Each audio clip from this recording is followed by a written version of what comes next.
knowing that there are certain tasks and how well you could actually outsource them or delegate them to an AI, that is a skill that more and more people will have to learn in the future. We're all going to become managers of AI.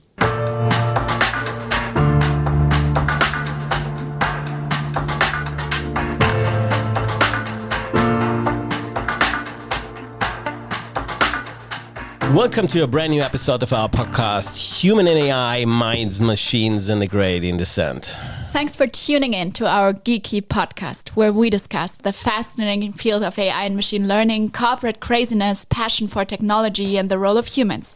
We're your hosts, Uli and Abri, and we're thrilled to have you with us today. And today means we're diving into the world of AI and language understanding and the remarkable journey from academic research to real-world applications that are transforming how we interact with technology on our everydays.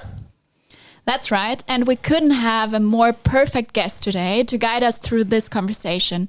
From his beginnings in Saxony in Germany to becoming one of Silicon Valley's most influential AI pioneers, our guest today has shaped the very foundations of how machines understand language. And he's published and collaborated actually with quite some awesome people and quite some cool stuff. ImageNet with 5i, which had significantly contributions to the deep learning impact, and Buzz around the global vectors, Glove, representation learning with Chris Manning, and Tensors and Sentiments with Andrew G. That feels like a who is who of the AI and vision and NLP scene, isn't it? Yeah, but let me top that, Uli. He's also a successful entrepreneur who has founded multiple notable companies like AIX Ventures, MetaMind, and U.com. Currently, as the founder and CEO of U.com, he's revolutionizing how we search for and interact with information online, reshaping the future of digital discovery. That sounds thrilled, and we're amazed and welcome a true visionary, actually the biggest star in Germany, I would say, right, in AI, which we currently have, and which bridges the world of research and practical innovation. Please welcome Richard Socher. Richard, thanks for being with us. Thanks for having me and all those kind words. Yeah, it's fantastic to have you. Richard, your journey from Saxony to Silicon Valley, actually you had also some stances with Siemens when we had a bit of discussion. Maybe That's you can share a certain word. Every Siemens employee in the world will celebrate this at most, right? And you, as one of most cited researchers and pioneer in AI, you shaped how machines and language understanding ways that technology we use also on the everyday, right? With all your experience and all your startups, what maybe at the beginning, what keeps you driving? What keeps you pushing? And you seem to bridge always the world in terms of obviously making somehow research, but on the other side, an entrepreneurial spirit, right? That keeps you pushing. How is that coming from? Where is this coming from? Yeah, it's an interesting question. I'm mostly now driven by impact. I've never really been that excited about making money. For most of my life, I just want to be an academic. I want to be a professor. But then at some point I realized that AI had moved out of the lab, that we discovered most of the important aspects of how to make AI work. And that is use large neural networks that can be end-to-end trainable with just raw data and the outputs you ultimately care about. And everything in between should be learned by an AI. And then we want to have these models have a lot of parameters, like ideally many billions of parameters, and they should probably be a type of neural network. And then once you take those ideas, you can just scale them. And so that scaling part was probably better done in a company context. Just academic labs didn't have the resources to scale neural networks up as much. And so when you're mostly seeking the impact that AI can have, then it led me to more and more company work. And now I actually kind of miss the research a little bit. I think there's some bounds that the current world of AI will hit, and sort of diminishing returns of just scaling even further. Like we've had almost like some of these big models have trained on almost everything on the internet. And so long story short, what drives me is that understanding intelligence and then building it, whatever we can build, we can understand better. I think it's a famous Richard Feynman quote. And that is a never-ending journey, right? It's the most interesting thing we could possibly be doing with our brains. Richard, was there a moment where you realized that AI was maybe not just like a cool research interest, but maybe even your life's calling? Yeah, that actually started fairly early. I was really excited even in 2003 when I started studying linguistic computer science back in Leipzig, Germany. And I thought it would be incredible if we could get computers to really understand human language. And, computers are in the world of math and logic and very sort of concrete scientific thinking, and language is this beautiful fuzzy construct that humans invented and keep reinventing, right? You have a couple teenagers, they say YOLO, now you have a new word, and now the AI has to try to understand that and map it into some mathematical concept. And so I think that's been really fascinating to me for a long time. And as I've gotten deeper and deeper into the field, and you can see all kinds of connections, even of Wittgenstein and the different networks and vectors that words can be represented as, and deep philosophical connections. And then, of course, intelligence is, I think, most interestingly manifested through human language as well. Animals have pretty good motor control. They have decent planning. They have visual systems that in some cases are actually superior to the human visual system. But none of the other animals, as far as we know, have as sophisticated of a language system as we do, and certainly no writing. And so that's kind of what helped all of humanity and civilization to be built and sort of compositionally built, in the sense that we can learn from lessons that were learned like thousands of years ago if they were written down properly, right? And so language connects to thought and all of it. So it's just like a never-ending fascination that won't stop if we ship one great product after the next. It's something that I think can motivate me for many decades to come. Yeah, it's a little bit like the glue that holds it all together and that drives the transformation. That's right. When I first interaction with you, apart from publication and following, a couple cool publications that you have, then I stumbled over and had some interaction with your first startup, which was MetaMind, right? Mm-hmm. And it was, I don't know, 8 years, 10 years, I don't know, something it is, right? And Siemens sent me over. The BC days, before ChatGPT. Yeah, well, almost. And before, I think in the nucleus of, let's say, fine-tuning on computer vision models, right? Yeah.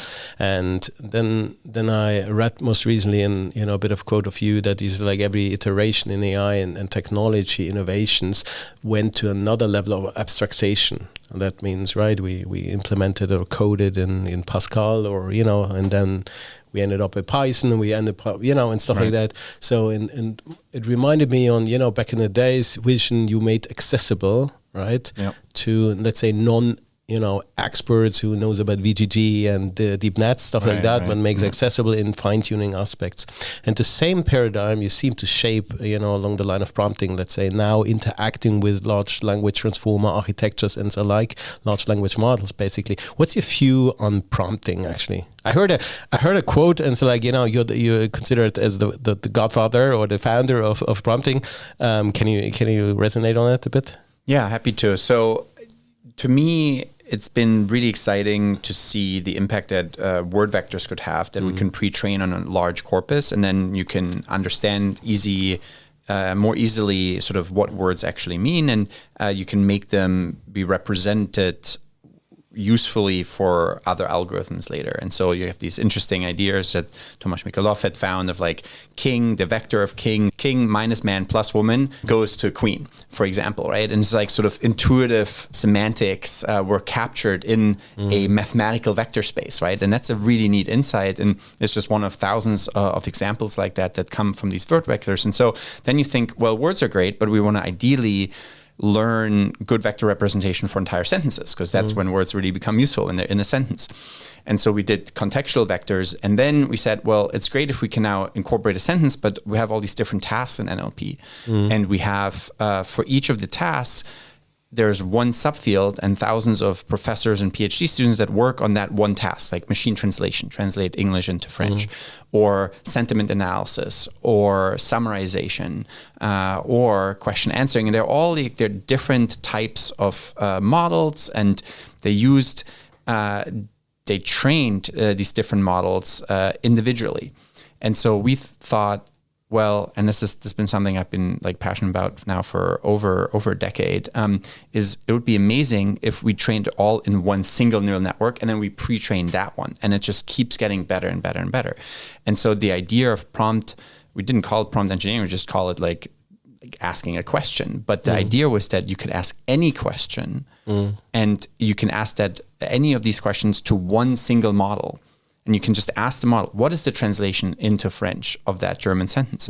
What is the summary of this paragraph? You just ask it in human natural language. And that idea was indeed cited by the early GPT papers from OpenAI as the first instantiation of this idea that you can just prompt a model with any kind of question and you get any kind of answer back. And that is the ultimate way to unify and train a single model for all of natural language processing. And that is essentially, the first iteration of a prompt. And is that paper went through an interesting history in that in the beginning, the paper was rejected because it was so unintuitive and non-obvious to all the researchers in the field, because they've been spending, in some cases, decades of their life doing just translation. And they're like, we're more than just like a question that you ask. We're our whole own subfield. You can't just make it us so unimportant, right? So the paper got rejected from all the top conferences for being not the right idea. And they said it makes no sense to try to have a single model that does all the different kinds of reasoning that we have in language. And now people are saying, well, it's so obvious that there's not even a paper. You can't be the inventor of asking questions and prompting. It's like saying you're the inventor of language. And so the paper went from not obvious to super obvious, that idea. So chain of thought prompting, I think, changed a bit of the notion or the perspective, I guess, for many normal users who think like, okay, how can you learn prompt engineering, let's say, or like prompting, right? Smart prompting. Where do you see the field going there, right? What is the next iteration of interacting, right? Right. Yeah. So when I say we invented prompting, right, it's like the first iteration of that. That idea, of course, has now gotten so much deeper, and so many more people have worked on it and expanded on it, and so on. And so one of those many expansions is that you can ask, like, first make me a plan, and then work on that plan, right? So you can have these almost like recursive prompts, and chain of thought is kind of this idea that models can first give you their plan and then work on each part of the plan so they don't forget the initial bit. And so there are all these different ways, and eventually now prompting is becoming kind of the de facto way to bring into life agents. Right? You can say, as an agent, you should be doing these 50 things. If you see something like this kind of PDF, then you should go and cross-reference that on the web and write me a LinkedIn message and then write me an email campaign and verify that this fact comes from these things. And you can prompt all of that into essentially the definition of an agent.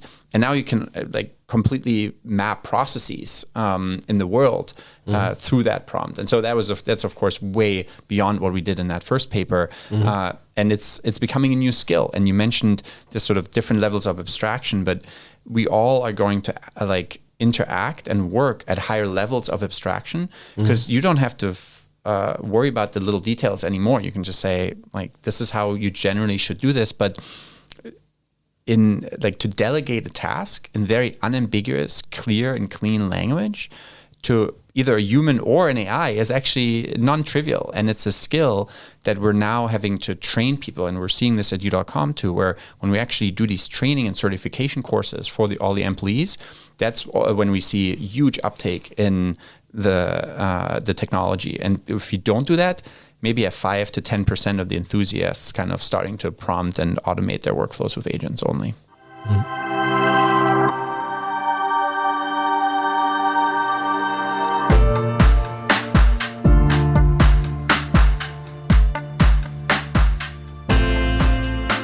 Speaking of skills, would you also say that learning how to really break down a problem and give really clear instructions is something that young talents but also executives should learn in the future, or are there also other things that you would recommend? That is definitely a skill that everyone should learn. I think in school we have to more and more learn to delegate tasks to an AI, but B, also just to have clear communication, just know language, and it's very intricately connected to thought. And then to be able to discern and evaluate the outputs of an AI. It's really hard to be a good manager of a process or a person or an AI if you don't actually understand the process very well, right? Because then you can't evaluate, oh, this makes sense or this doesn't make sense. And then you can't give feedback, and then the process can't improve. And so you have to still learn some of the basics, even if you then just delegate out those basics to an AI. So the domain expertise is even more important to be able to give those clearer prompts. That, but then also most people in the world are individual contributors, right? They do the work. They don't have the mindset of, when I do this work too often, I should actually be hiring someone and delegate it to them. It's sort of a luxury that most people don't have, / like a job role that they're not in. And so that knowing that there are certain tasks and how well you could actually outsource them or delegate them to an AI. And then again, in an unambiguous, clear language that correctly specify that process, that is a skill that more and more people will have to learn in the future. We're all going to become managers of AI. I found another quote. We love quotes here, right? Another quote from you about, I think, the marginal costs of the intelligence, which I sometimes quote you on I think, more rather on data intelligence. I'm not sure if intelligence is such a strong word, but how do you see it? There are a lot of researchers, Jan Le Cun and so on, right? It's like, no, stop with this pathway we currently, throwing more compute, throwing more data, we're handling, right? We will not, make this human level intelligence, artificial general intelligence, AGI called, right, aspects in the right direction. You're very bullish, right? Obviously, with all the agentics and large language. What do you think is this a binary? Is this a black and white? Is this a grayish? Is this multiple ways? How is your view on throwing more compute? Is in the end, as others say, energy the main currency? Right, or for intelligence, let's say, of intelligent systems. What's your view on that? Lots to unpack there, yeah. So sorry for that. I think at a high level, you need four things for an economy to really make the most of AI and be a relevant player. You need a lot and cheap energy. You need really good chips. You need a lot of data, and then you need the will to innovate. Right? Unfortunately, Germany and Europe are not always the most well set up right now with cheap energy, good chip fabrication, or easy data access. All of them, in some cases for reasonable reasons, are not easily accessible, right? Energy is pretty expensive in Germany. We don't have chip fabrication that much. I mean, there are some amazing things in the Silicon Saxony and Dresden and stuff, but that's not where most of the big NVIDIA GPUs are being built. Data is much harder to access. There are more copyright things, and then the copyright is getting more expanded into what I'd call learn right. It's not about copying when an AI reads your data and learns, but then the AI can kind of write a similar music as you did, or to create a similar illustration.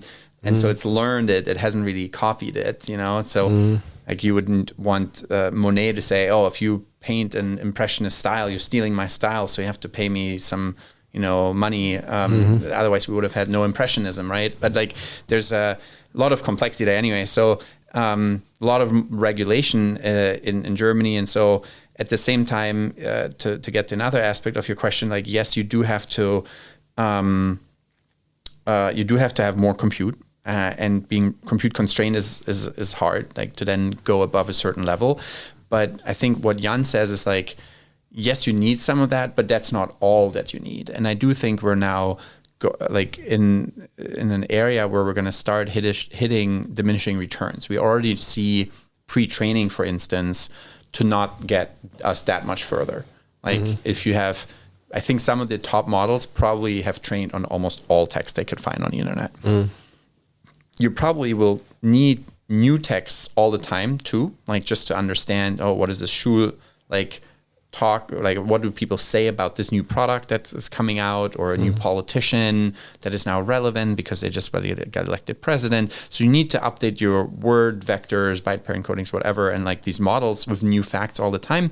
But the sort of reasoning capabilities are not going to just emerge out from just pre-training on more data. You do need to have some new clever ideas, and we can see now reinforcement learning coming in more and more. There's some really exciting ideas around simulations. Anything you can simulate, AI can solve, right? You can simulate Go, you can simulate chess, you can simulate computer games.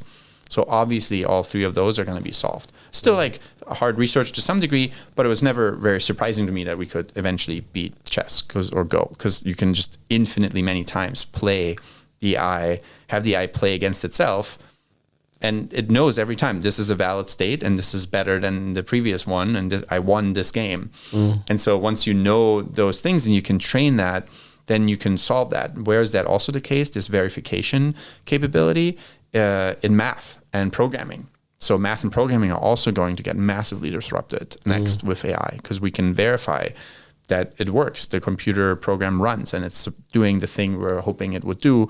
And so the AI can now find different ways of getting to that goal and training infinitely many times on itself. So there are new ideas that we need, like the simulations, that we'll have to explore to get to AGI and maybe even super intelligence at some point. I have a bunch of other research ideas on that. That's super exciting. And what you started off by mentioning some maybe of the deficits or like the weaknesses that we have here in Europe and Germany.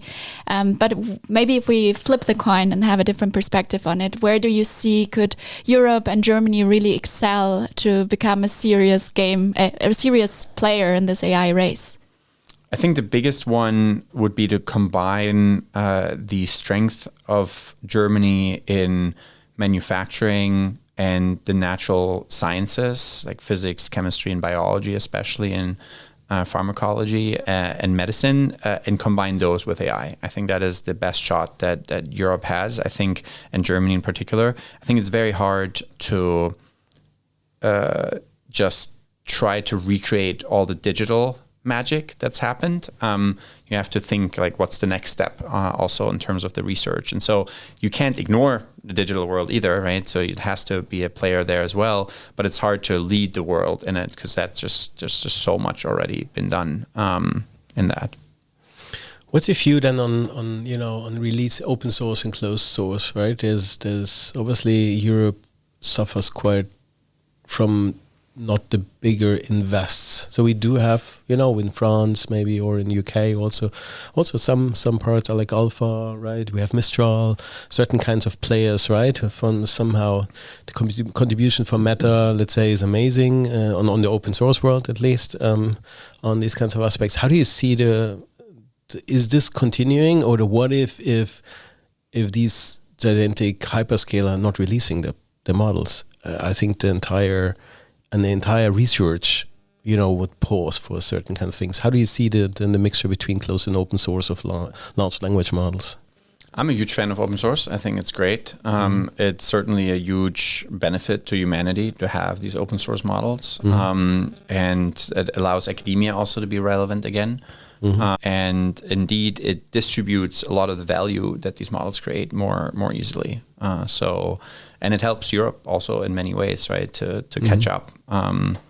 And so it also is like, if you are worried about AI safety, I think there are certain scenarios. I actually just posted one about sort of a safety paradox, which some people worry that as AI gets better and better, you can have more and more attacks on like cybersecurity system or biological warfare and things like that. But I'd actually argue that it also gets easier and easier for defenders to have an AI just red team and tell you all the ways that you can be attacked, and then inoculate or like harden your systems to be able to defend from those attacks, fix all the bugs in your cybersecurity systems and whatnot.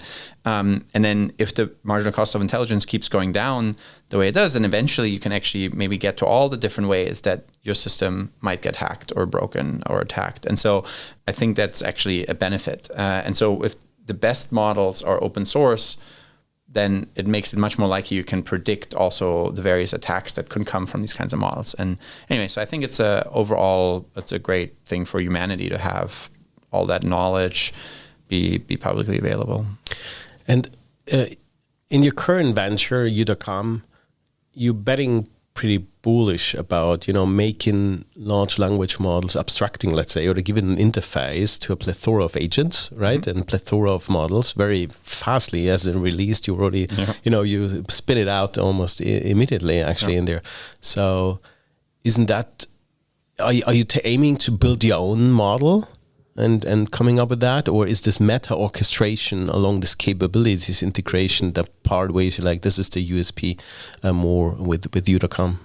We have our own models, but we're also realizing that there's a lot of money behind new models, and there are some enthusiasts who are often, but not always, the decision makers too, and they want access to all the latest and greatest models. And so in some ways it's a crisis of change management for a lot of companies, because you want zero data retention, you want to have no training agreements, and you want to have all the security around it. And so we essentially offer that future proofing for them, and we do that for all the latest models. And so that's been very beneficial for everyone involved. And so but at the same time, the majority of users, they just want to get accurate answers. So we orchestrate the best models for them. And how has the accuracy of the answers that people get in you.com, how has it evolved now over time? Are there certain mechanisms that you introduced to make it even more robust? Yeah, we've been probably spending more time than almost anyone else. We actually just published some new benchmark results last week where we compared to deep research of OpenAI and our newest RA model, and we're still outperforming them again with our latest iteration by quite a good margin on public benchmarks. And then there are no really good long answer benchmarks that are realistic about what actual business users are asking. So we published this new benchmark too, open sourced the whole thing, showed all the answers of OpenAI and you.com, and you can all like run the code and verify that this is indeed better. And so it's something that we've worked on a lot. One part of the infrastructure stack that a lot of people forget is that of search. LLMs are to a large degree garbage in, garbage out. If you ask an LLM, what's new of Trump? And it takes articles from like 7 years ago, puts those into the prompt, and then the LLM tries to summarize those, it's not going to give you an accurate answer, right? It has no sense of time and things like that. And so we have worked a lot on the search stack, and then that interplay with the LLM stack so that it has accurate citations, that you can actually click on the citations and verify where exactly on a page the text comes from. So it marks it up in the browser. And then you have up-to-date facts. So we actually provide search services to over all of the news. And we actually sell those APIs even to other search engines and other consumer sites with millions of users. And so, yeah, very exciting to be able to make this technology more accurate. In some cases, you even have to program to get an accurate answer, right? If you ask like, oh, what's with the stock and so on, it will actually run you it will implement a Monte Carlo simulation or something, run that simulation, then visualize it, and then give you the answer. So there's just things where you're like, I would have not expected us to get to that level of sophistication that quickly. Like if you're in some cases, it really does the work of a PhD student that would take them weeks in like 10 minutes. That's pretty astounding. Yeah. So there's a lot of hype currently on protocols like MCU, Model Context Protocol, agent to agent. What's your view on that? It seems to be very early, right? And a lot of but all corporates, right, say, "Oh, what are you using? What is your view on that? Are you contributing actually also certain kinds of protocols or to open source?" We don't open source much of the models. We haven't raised like hundreds of millions of dollars to build like new foundational models from scratch. And then when we fine tune models, it doesn't like benefit the world that much. It's very much like sometimes we do it for companies too, and then it's all just owned by the company anyway. And so yeah, I'm a big fan. I think MCP is great. I think it's also obvious to a lot of people that you have to have some kind of protocol to allow these models to communicate more with each other, right? Like ultimately you want to have these knowledge modules and you want to enable interactions between agents to be more useful. That way you can have kind of, an internet. The reason the internet was so powerful is that anyone can kind of contribute and then everyone else can kind of benefit from that contribution. And that I think MCP can enable that for agents. I think ultimately we could have more agents on the web than people, but as is often the case, the adoption isn't a purely technical question. It's just a monetary incentive question. Like most of the internet makes money on advertisement. Agents are not going to click on ads. So Unless you program them. Maybe, but like if I ask my agent, like, book me this flight on Expedia, it's not going to get distracted by like this potential trip to the Bahamas over the summer. You know, it's just going to go and book my trip to Frankfurt. You know, so I think because of that, most websites are going to try to block agents and then have to say, are you really a human? And then, you know, we have CAPTCHAs and things like that, and those have to get more sophisticated. And just like, you know, there was some money to be made in creating fake Yahoo email accounts to then send spam. And so Yahoo email accounts had to ask like a bunch of CAPTCHAs to avoid that. You're going to see a lot of that, I think, with agents trying to get blocked. And so we are Siemens, right, in the manufacturing, production, engineering, connecting real and digital world, they say, right? So how do you see the impact of agents in this where hardware and software is involved? I see a lot of, you know, the early things that I see in corporates is, you know, more on the enterprise side, right? You know, where a lot of, let's say, either transactions being done or a lot of content, unstructured content being done, OCRing, certain kinds of things. How do you see our field, let's say, in Germany, Europe, and how bold we are embracing agentics, let's say, on that?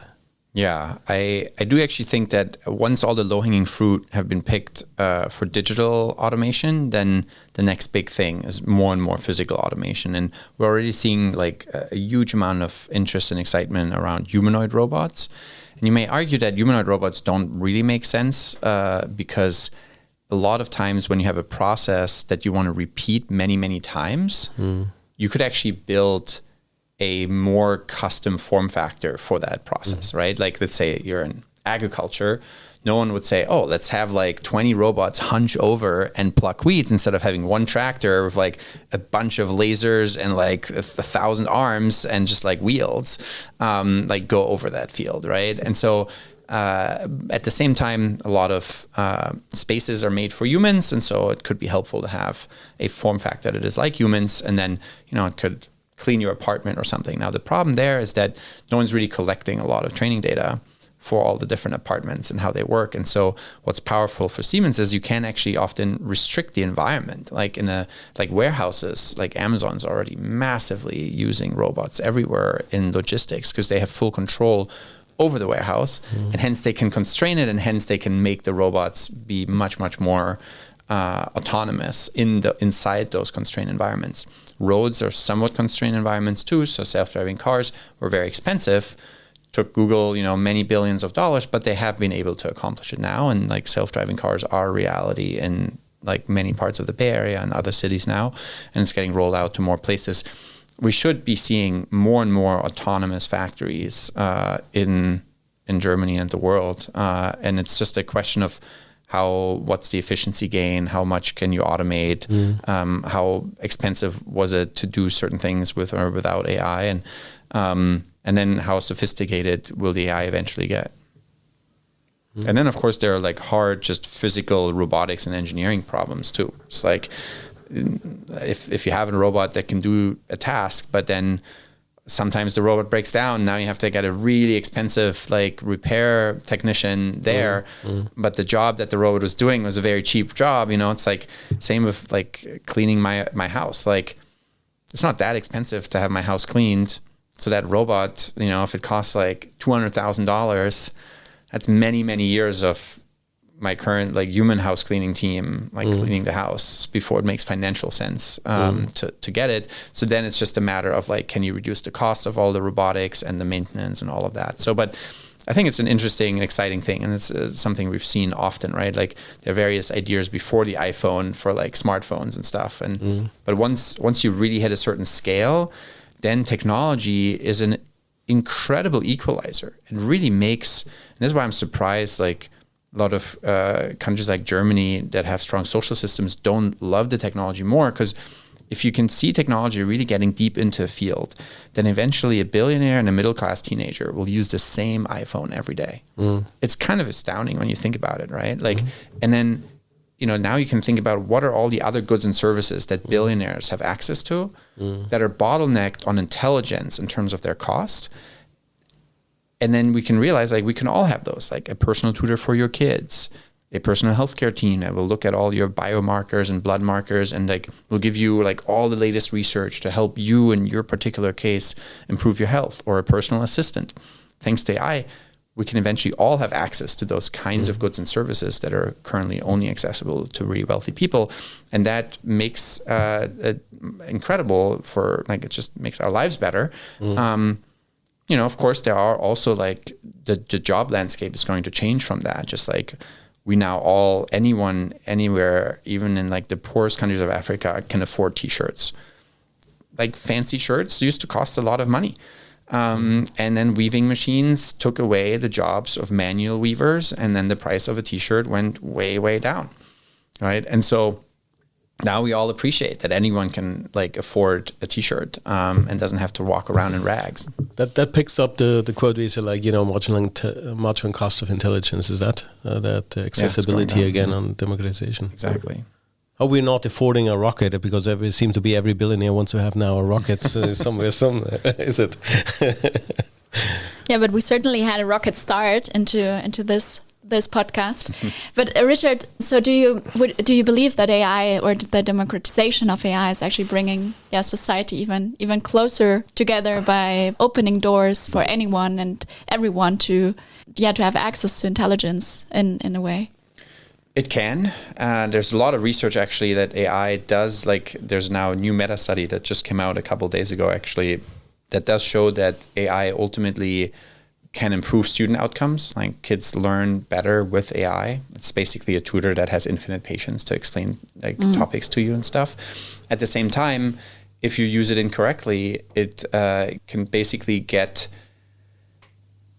more and more power into the hands of fewer and fewer people, right? Like, you can just do things now with AI. Like, you can build a whole game and make $20,000 with an AI that you vibe coded, right? Now, what AI isn't going to give us is necessarily purpose and meaning and agency. Like, the idea that you can just do things. Most people don't realize they can just do things. Most people don't have an entrepreneurial sort of mindset. And so when you, like, those kinds of people might feel like AI is going to leave them behind even more. Just like 150 years ago, if you told people we're going to build these big machines, and if you stand their way, they're going to just crush you to death while they take 90% of all people's jobs right now, which was what in agriculture, that's what 90% of all people worked on 150 years ago. Like, they would have said, that sucks. Let's not build those machines. What else are we going to do? We just need food and a house and our friends, and that's it. Like, and now, you know, there's all kinds of new jobs, but those transition phases were not pleasant. And now we have better social systems in many parts of the world, but not in all. And these social systems need to not just like sort of do the bare minimum, but they ideally educate you also so that you can then participate in that upside. If you're mostly excited about the outputs of an industry or of a job, you love AI. But if you're mostly concerned about getting an hourly pay to do something, you might not like AI. So it also depends on your, I guess, in the situation that you're in, but also the mindset that you have. If you rather see it as an opportunity to even supercharge your own agency, that you can do more today. That's right. Well said. Yeah.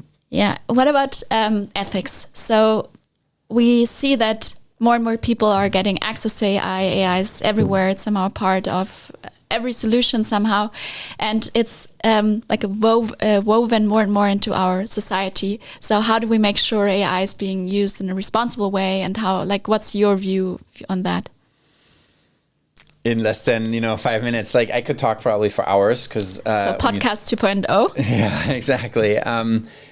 Ethics, like, you can often drop from artificial intelligence and just think about intelligence, right? And so then it's like, what's the ethics of intelligence? Well, turns out you can use intelligence for all kinds of ways, and some are beautiful and develop new solar panels and whatnot, and others are like war and terrible invasions and things like that, right? And intelligence, just like artificial intelligence, is an omni-use technology and really like a meta sort of technology, right? That can do everything else. And so because of that, AI will impact every facet of our lives, just like intelligence impacts every facet of our life, human intelligence or artificial one. And we have to like very carefully think about how that AI will impact specific people in real applications. What doesn't make sense is to try to regulate AI in the abstract, or this number of parameters. It's like saying, oh, this person has this IQ, let's watch them extra carefully, you know, maybe he'll do something bad. It just doesn't make sense. You have to actually look at real actions,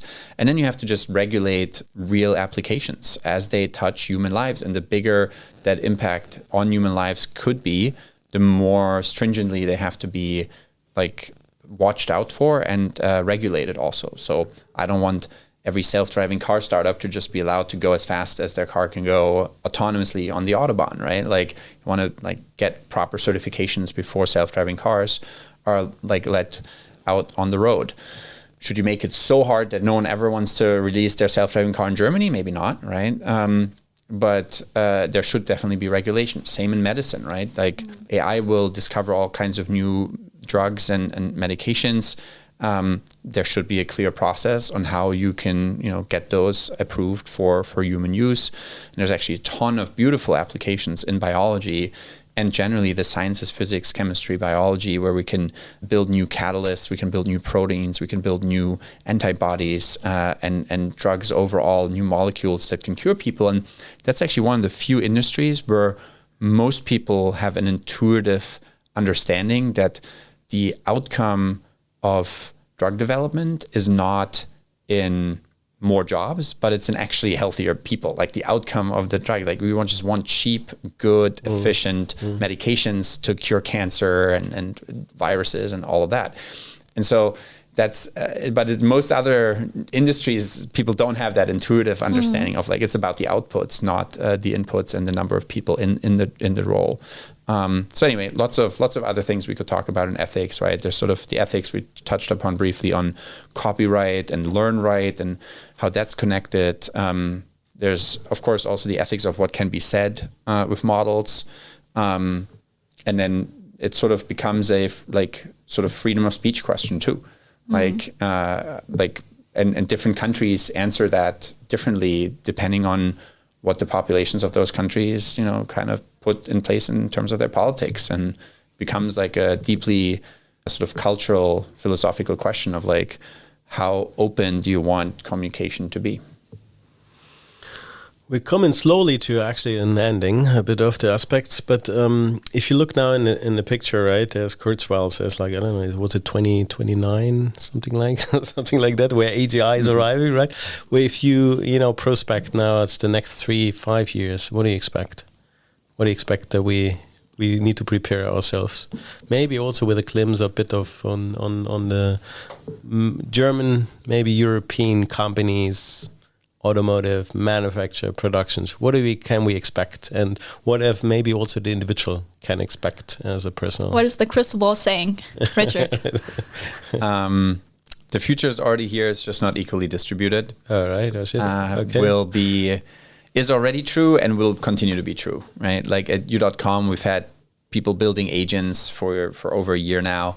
And sort of now a lot of folks are like, oh, should we be building agents? Well, it's been happening for a long time.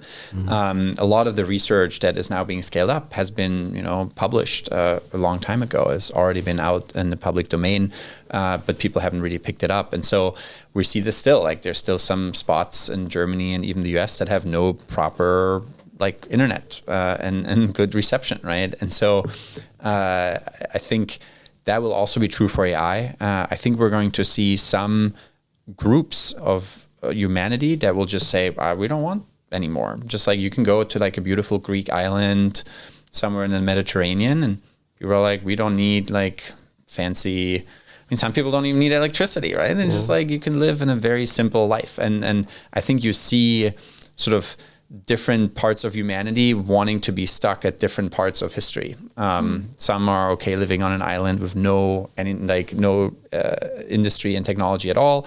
Some people say, oh, we don't want like this new level of industry or technology, but we do still like the old parts.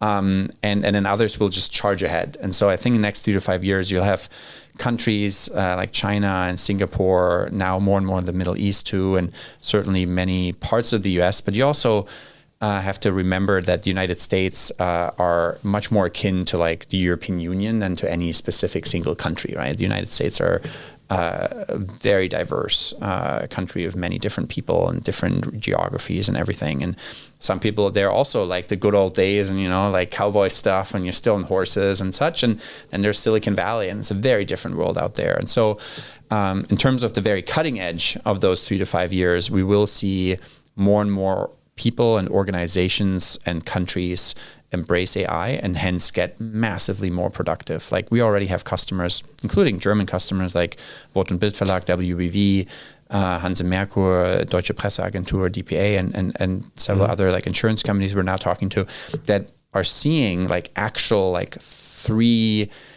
to 50% of automation in their digital work, in their knowledge work with you.com. So that isn't like at some point we get 30% efficiency gains. That's happening. Like it's already ongoing. And so that will just continue. And the people that will embrace that, I think, especially in 3 to 5 years, will have similar things to what you may remember when some older folks would just say, this internet thing, I'm not very good. Or like, these computers, I'm not very good with the computers. Like, and then that's kind of what it will sound like in 5 years when you say, I'm not very good with this prompting. It's like, you can say that and you probably just retire at some point. But you'll just not be as productive of a member of society anymore. You better anymore. Be good and you better start learning it. I think so. And so, I think that gap between countries that are embracing it and countries that don't is going to widen. Mm. And I wish we were stuck in this podcast for even longer. So that's the time I wish to be stuck in. But maybe before we finish off, is there any piece of advice that you would like to share with our listeners out there, people who are entrepreneurs or intrapreneurs who want to think big, who want to make a difference? Like, I guess you've also had like quite some challenges to overcome in the past. So what is a piece of advice that you would like to give them? Yeah, I think for folks already now in the workplace, the advice would be to really go out there and play around with the technology. Like even if you tried something, let's say in programming, right? Programming has changed so much over the last like year and a half. So if a year ago you tried some kind of Copilot and it didn't really work for you and you're like, this AI programming isn't really useful, try it again. It's very, very different now than it was 6 or 12 months ago. So every 3 months or so, try to play around with the latest iteration of the technology and then like try to have it do some of your work, like create an agent on you.com or ask it to program something for you or install like Windsurf and have, your IDE be AI powered or create some images, learn how to prompt and just like play around with it, just like, you would have played around with the internet when it came out. And like maybe in the beginning, like the internet wasn't that epic and a lot of like silly things on there, but it kept getting better and it changed everything of how we access information. And I can now tell you like my generation and folks even younger, they're asking advice. They're constantly asking for advice for their AIs. And it's really changing them in many cases, make them more productive, be able to react to situations better, and ultimately be much better employees. And again, have that entrepreneurial spirit. You can become, every individual contributor can become a manager of AI. And if they know how to delegate more and more workflows, they'll be more and more productive and more sought after, both inside big companies and doing also their own companies. That's well said. So being curious, having a growth mindset and play around with the AI, like just try it out, like build agents, prompt something. And it's surprising. Even I sometimes, like my CRO, our chief revenue officer, he's like, I just summarize all these meetings I now have. And then I write a nice clean follow-up email. I'm like, I would have never had time to write follow-up emails. But now that the AI is kind of writing it, I'm like, I started writing some follow-up emails too. And he kind of gave me that idea. And it's just like, this is a great idea. And since we're at the end of this podcast, we wanted to thank you, Richard. It was really great to have you. And we also came up with something a few years ago. It's called authentic autocomplete, our signature game. Before GPT. Yeah, before GPT, right? Okay. So it should be fairly easy for you. I would throw out some sentence starters, and I would love for you to complete them. So are you up for the final challenge of the evening? Lay it on me. All right. First one, AI is... amazing and the future. Fair enough. Europe is in a strong need to embrace that future. My first experience with Siemens was as an intern at Siemens Business Solutions. Oh, is it crazy, right? The future of AI and agentics will be changing all knowledge work. That's dope. It's never too late to learn. Okay, here comes the last one. If I could invent one rule for everyone in the world to follow, it would be... Oh, that's an easy one. Richard? No pressure. It's important to get right. Oh man, I don't know. I guess just Kant's categorical imperative seems pretty reasonable, but I don't know if that's an AI related answer. But yes, act as if the general maxim of your actions could become law. That's an easy one. Richard, thanks so much for sharing your view, being there, being with us. Actually, we on the eve on the AI with Purpose Summit, the conferences like starting tomorrow for 2 days. So we're super excited to have you also as a keynote speakers, guys. I'm not sure. I guess you can watch the recording of Richard's keynote in LinkedIn still, even though it has happened already, right? You are not seeing this now in live, obviously. And I stumbled over after, I know, years ago when I was looking for a photo, and then there was a natural image, and I said, like, where's this photo though? And it turns out it was you taking a photo on a paraglide with a propeller. Is that true? Are you still doing this, right? I don't fly that often anymore. I'm mostly focused on work right now. It's only a certain time when you can build super intelligence, and that's now. So, but yeah, I do still love to fly sometimes. Yeah. Yeah, so look it up. Look at specifically the photos. If you've seen like really awesome, nice, you seem to have a quite not only talent for AI and innovating and leading, also somehow very proudly German. Hopefully in the next age, but also have a nice photography, like kind of styles. So, folks, geeks, and AI enthusiasts out there, connect with Richard. Follow you.com and tell us what you like or not like on the podcast, what we should improve, or who will be the next guest. And thanks so much. Stay bold, committed, and open-minded, and we hear us at the next Siemens AI Lab podcast. Cheers.